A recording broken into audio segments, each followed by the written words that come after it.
नमस्कार, मैं हूं आपका दोस्त जाहिद। आप देख रहे हैं डेली न्यूज बॉक्स। हमारे साथ मौजूद है बातचीत करने के लिए अनुराग ओझा।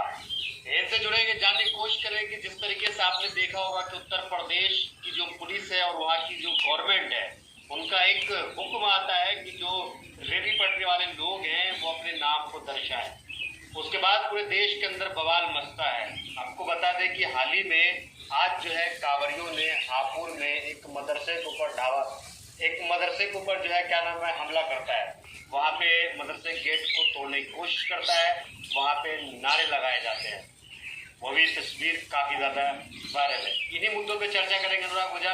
सबसे पहला सवाल अनुराग ओझा, किस तरीके से देखेंगे कि जो कांवरियां हैं उनके वीडियो जो है सोशल मीडिया पे काफी ज्यादा वायरल हुई है, किस तरीके से देख रहे हैं कि नेम प्लेट और उनकी वीडियोस वायरल है? देखिए भगवान शिव अभय मुद्रा का प्रयोग करते थे। भगवान शिव ने कभी उपद्रव के लिए नहीं बोला है। तांडव भगवान शिव करते थे, लेकिन कभी उन्होंने मस्जिद के सामने तांडव नहीं किया। भगवान शिव के जो भक्त हैं वो जल भरते हैं और भगवान शिव पर समर्पित करते हैं। वो कभी किसी मस्जिद के सामने जाकर मुजरा नहीं करते हैं। ये कौन लोग हैं, इनको संरक्षण कहाँ से मिलता है, ये सब जानना बेहद ही जरूरी है। क्या वर्तमान सरकार, योगी की सरकार, योगी की पुलिस प्रशासन इसकी जांच करेगा? और रही बात नेम प्लेट लगाने की, आप बताइए पत्रकार महोदय कि नेम प्लेट तो लगाया जा रहा है ठेला वाले का, पटरी वाले का, लेकिन जिनसे चंदा लिया गया उनके ऊपर नेम प्लेट कब लगाया जाएगा? नीरव मोदी देश का पैसा लेकर भाग गया, उसके ऊपर नेम प्लेट कब लगाया जाएगा? ललित मोदी, विजय माल्या, महिल चोकसी इस देश का पैसा लेकर भाग गया, उनके ऊपर नेम प्लेट कब लगाया जाएगा? अडानी और अंबानी देश का इतना पैसा खा गया, उनके ऊपर नेम प्लेट कब लगाया जाएगा? ये सब बड़ा सवाल है। लेकिन योगी का फरमान आता है कि अपनी दुकान पर लगा दीजिए कि ये अशरफ की दुकान है और ये अमित की दुकान है। ये मतलब भेदभाव में बांटना। और ये मुजफ्फरनगर से चालू हुआ, जहाँ पे सबसे अधिक मुस्लिम आबादी है। वहाँ के जो पहले सांसद थे बीजेपी से संजीव बालियान, लेकिन अब वहाँ पे अखिलेश यादव जी का सांसद है हरिंदर मलिक जी। लेकिन बीजेपी की नस नस में, साहब आपकी नस में खून चलता है, हमारी नस में खून चलता है, लेकिन बीजेपी की नस नस में नफरत भरी हुई है। और इन नफरती चिंटुओं को सबक सिखाया जाएगा, सरकार बदलेगी। कुछ वीडियोस देखी होगी आपने जो काफी ज्यादा। अरे हमने देखा है, कभी किसी का बैटरी रिक्शा तोड़ देते हैं, कभी गाड़ी को जला देते हैं। हमने देखा है साहब, उनकी उपद्रवी हरकतों को हमने देखा है। लेकिन उनको हम कांवड़िया नहीं कह सकते हैं, क्योंकि जो कांवड़ लेकर जाता है वो अपने श्रद्धापूर्वक जाता है, श्रद्धापूर्वक आता है। आपको पता होगा कि शादी में भी कुछ लोग जाते हैं जो उपद्रवी टाइप के होते हैं, देखा होगा आपने गांव देहात समाज में। तो ऐसे ही कुछ कांवड़ियों में जाते हैं भेष बदलकर। अब उनको किनका संरक्षण मिलता है, किनके इशारों पर काम किया जाता है? अब एक चीज़ बताइए कि अगर हम मंदिर के सामने जटाकली गलत चला प्रवाह पावित तस्तरी करेंगे तब भगवान शिव खुश होंगे, या मस्जिद के सामने खड़े होकर करेंगे तब खुश होंगे? आप बताइए। लेकिन कुछ लोग तो मस्जिद में जाकर के, मस्जिद के सामने जाकर के इस तरीके से हरकत करते हैं, नारे लगाते हैं। अभी आज की बात बता रहा हूं। देखिए मैं एक चीज़ बता दूं, भगवान शंकर बहुत भोले हैं, भगवान शंकर बहुत भोले हैं। अगले जन्म में उनको मौलाना जी बना के भेजेंगे, तुम जिंदगी भर मस्जिद में ही बैठे रहो। देखिए इस तरीके से आप कहेंगे तो आपके ऊपर जो है लोग देशद्रोही और धर्मद्रोही करके पुकारना शुरू कर देंगे। नहीं, अगर आप देखिए धर्मद्रोही वाली इसमें बात कहाँ से आ गई? अगर आपको मस्जिद में ही जाना है तो आप मौलाना जी बन जाइए, आप मस्जिद में रहिए। मुझे मेरा सनातन धर्म प्यारा है। अरे मैं भी अभी मैं पास में ही हूँ, मैं बता रहा हूँ आपसे कि मैं अभी काशी विश्वनाथ गया था, वहाँ पे मस्जिद भी है। अरे मैं तो मंदिर में गया क्योंकि मेरी आस्था जो है मंदिर में है। अब इसका मतलब ये थोड़ी है कि मैं मस्जिद के सामने जाके मुजरा करने लगूंगा। आस्था बहुत बड़ी चीज़ होती है और भगवान में प्रेम रखिए। भगवान राम ने कहा कि लिंग था विधिवत करी पूजा, शिव समान मोह प्रिय न दूजा।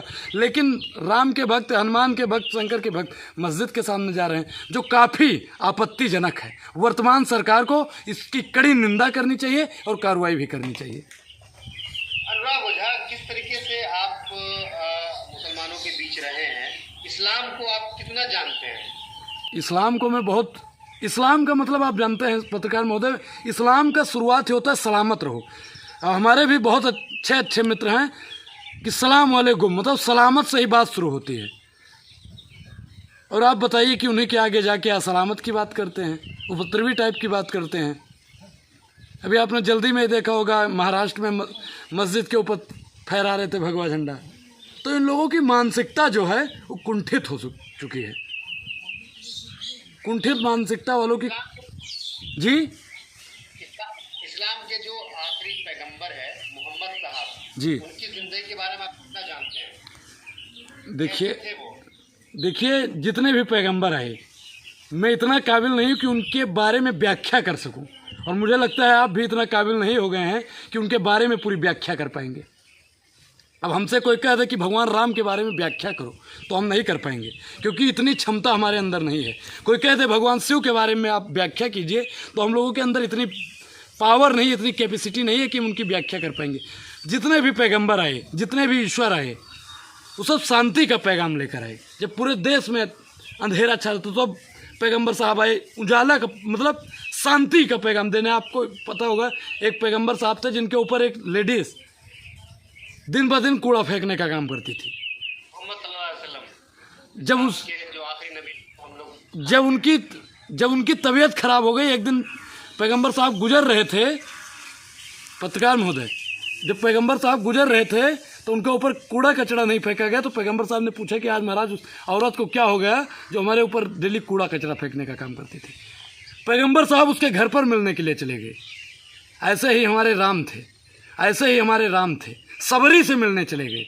लेकिन आज सदन के अंदर कुछ कुंठित मानसिकता के लोग, मनुवादी विचारधारा के लोग जाति पूछ रहे हैं। कबीर दास ने लिखा था, जाति न पूछिए साधु की पूछ लीजिए ज्ञान।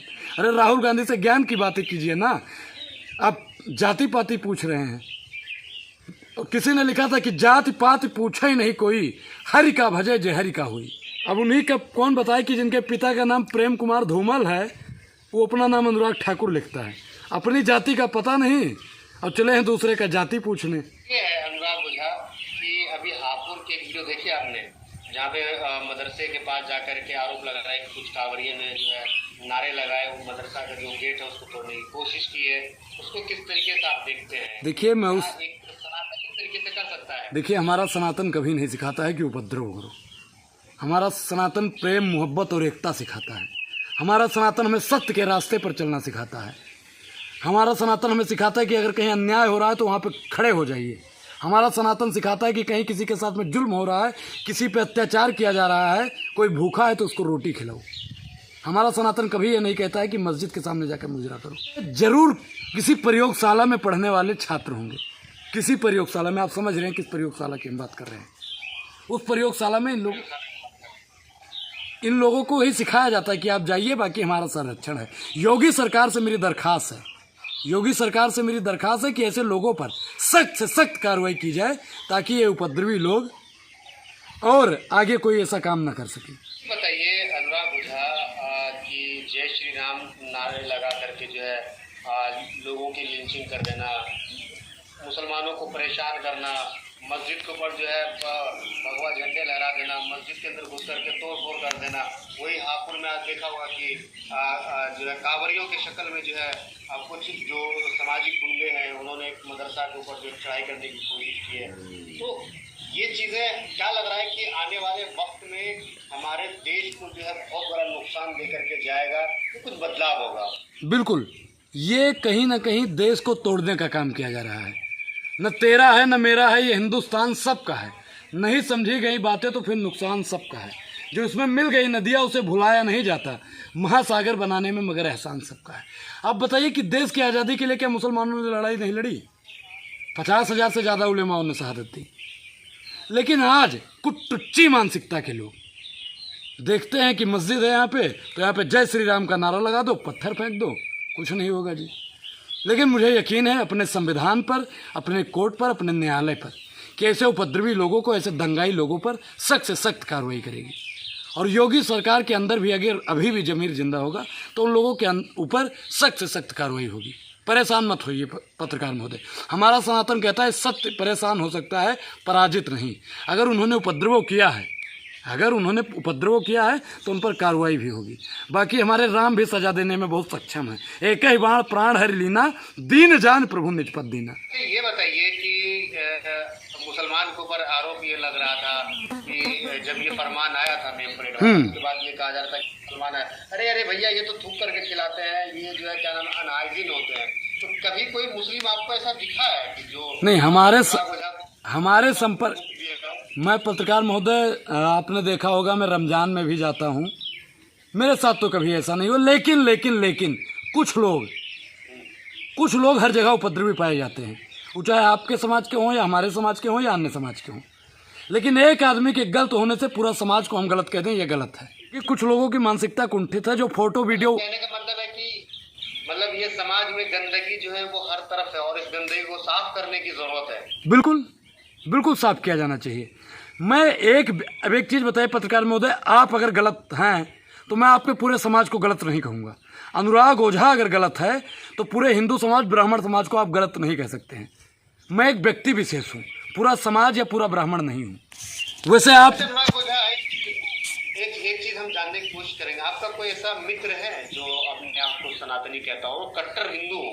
बिल्कुल, कई मित्र हमारे हैं। तो वो मुसलमान के बारे में क्या सोचते हैं? वो आपके मुकाबले वो क्या सोचते हैं? उनको क्या लगता है कि मुसलमान क्या है? देखिए हमारे कई ऐसे मित्र हैं जो कट्टर सनातनी, उनकी आईडी भी कट्टर सनातनी के नाम से है, और आपके पास मैं वीडियो भेज दूंगा, वो भी ताजिया हमारे साथ उठा रहे हैं।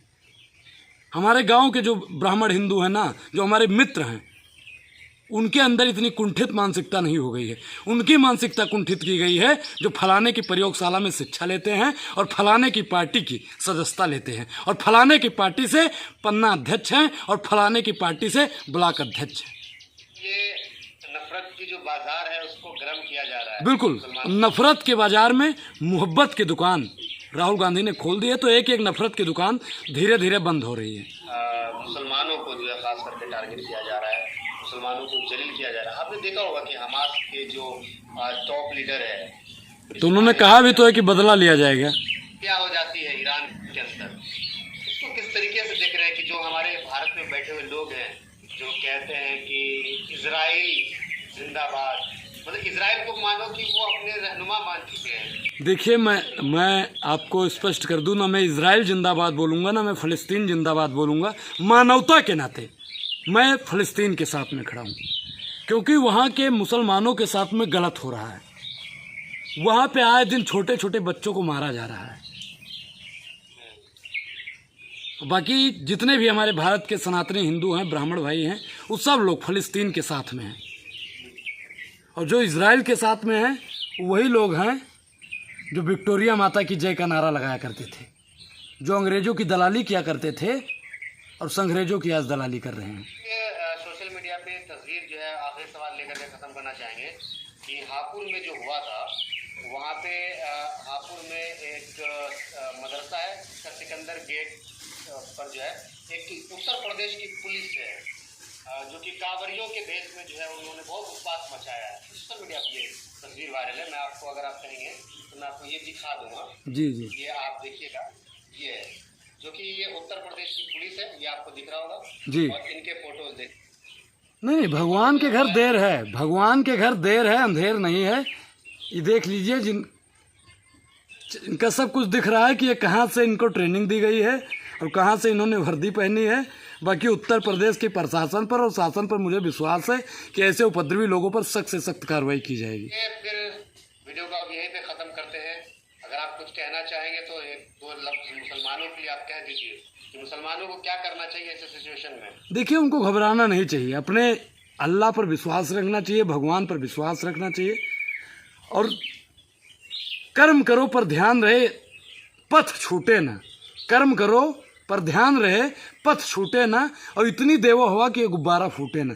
लेकिन अब कुछ लोग किसी चीज़ की वर्दी पहन लेते हैं, वो चाहे जिस चीज़ की हो, और वो गुब्बारा फोड़ने का काम करते हैं। और अब तो आप देख रहे हैं कि अब कई बार ये हो चुका है। रामनवमी में आपने देखा होगा, मस्जिद के ही सामने जाएंगे, कांवड़ में देख लीजिए, मस्जिद के पास में जाएंगे, दुर्गा मूर्ति निकलती है मस्जिद के पास। आखिर क्या है भाई मस्जिद के पास में? जाना है तो मंदिर जाओ, राम की पूजा करो रामनवमी में, भय प्रकट कृपाला दीन दयाला कौशल्या हितकारी। जाना है तो शंकर जी के सामने जाओ जो कहते हैं जटाकली गलत चल प्रवाह पावी तस्तरी। जाना है तो हनुमान जी के सामने जाओ जो कहते हैं जय हनुमान ज्ञान गुण सागर जय कपि स्थिर लोक उजागर। जाना है तो दुर्गा जी के सामने जाओ जो कहती है नमो नमो बिंदेश्वरी नमो नमो जगदम्ब। तो उनके सामने जाइए ना, मस्जिद के सामने जाने का कोई मतलब नहीं बनता है कि भाई जिसको मस्जिद के सामने जाना है, जिसको मस्जिद के सामने जाना है वो सीधा सीधा बात इस्लाम को कबूल कर ले। तो मस्जिद के सामने जाने को खुन्नत कैसा है, क्यों जा रहे हैं मस्जिद के सामने? देखिए ये तो बताना भाई बहुत ही मुश्किल है, ये उनसे पूछना पड़ेगा, और उनसे जब सरकार पूछेगी कि क्या कनेक्शन है तुम्हारा मस्जिद से, तो वही लोग बता पाएंगे। ठीक है अनुराग ओझा, बहुत बहुत शुक्रिया वीडियो में जुड़ने के लिए। बहुत बहुत धन्यवाद।